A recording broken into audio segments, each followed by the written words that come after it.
los bañados, arisco para el voleo, aquel de la larga fama, el indio manso orillero, Wally Sandoval Chamigo, agitador de las aguas, en aguape de esperanzas, por carrizales y esteros.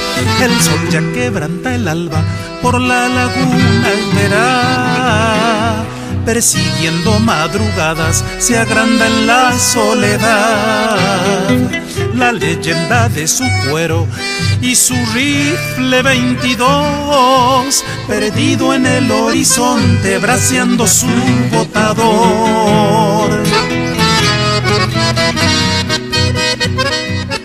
La libertad de su norte no reten al indio manso, invisible canoero Chaque Chamigo Zuley, con su bagual de madera es moreno purajey.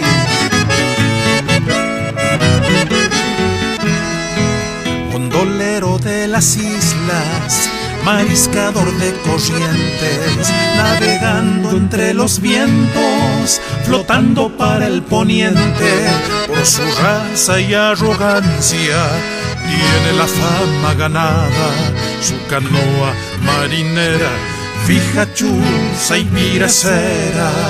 En el bote del Wally va su compadre el bombero, silencioso compañero, escoltando al canoero, siempre cuidando su sombra, su devoto protector, el gaucho Antonio María, reliquia de Concepción. El sol ya quebranta el alba por la laguna verá, persiguiendo madrugadas se agranda en la soledad la leyenda de su cuero y su rifle 22, perdido en el horizonte braceando su botador.